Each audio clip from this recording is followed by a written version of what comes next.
If you're a parent, you know that there is nothing worse than seeing your tiny baby in pain. And today, we are going to tackle one of the biggest culprits, gas. We're going to break down 5 simple, gentle, and super effective home remedies to help you soothe that discomfort. So let's get right into it. You know the scene, right? The endless crying, the little legs pulling up to their tummy, the clenched fists. It is absolutely heartbreaking for them, and honestly, it's so stressful for you. It can feel totally helpless when that gas pain hits. But listen, I've got some really good news for you.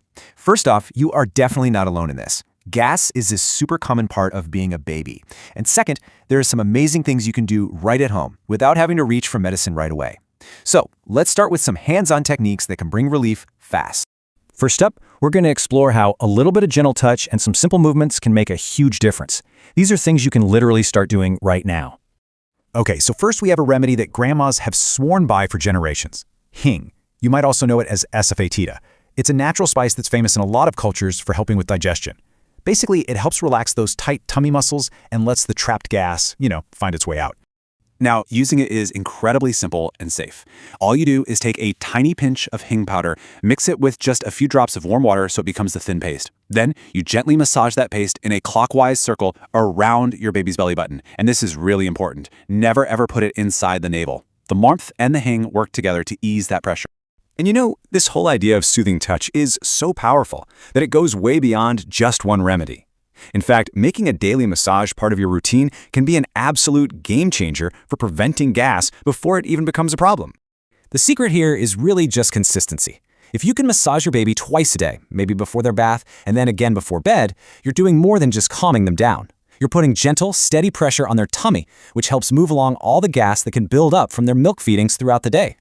And hey, while you're doing that massage, there's another fantastic little move you can add in. People call it bicycle legs. And trust me, it works like a charm. And the reason it works is just simple physics. As you gently move your baby's legs like they're pedaling a bicycle, you're creating just the right amount of pressure on their lower belly. That pressure literally helps push those trapped air bubbles out. It's a mechanical problem, and this is a mechanical solution.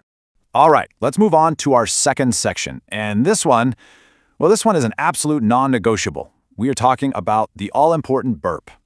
I know it sounds so basic, but it's crucial to remember why we do it. Every single time your baby eats, they're swallowing air along with their milk. It's just unavoidable.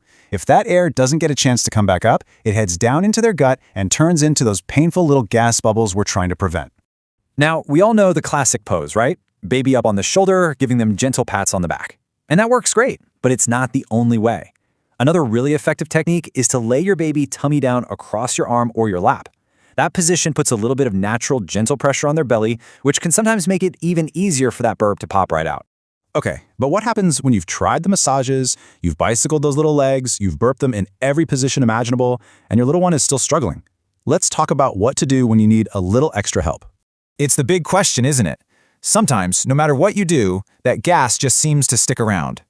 So what's next on the list? So for those times when the discomfort is really persistent and you just need something to work right now, there are a couple of common over-the-counter options that a lot of parents keep on hand. Think of these as your backup plan. The two that you'll hear about most are probably Colicaid and gripe water. They actually come from different philosophies. Colicaid is what you'd call conventional medicine, while gripe water is from the Ayurvedic tradition. But you know what? They're both designed to do the exact same thing. Give your baby fast relief from gas pain. And that brings us to what is without a doubt the single most important piece of advice here. While all these home remedies are wonderful, they are not a replacement for a doctor. Knowing when it's time to call a professional is absolutely key.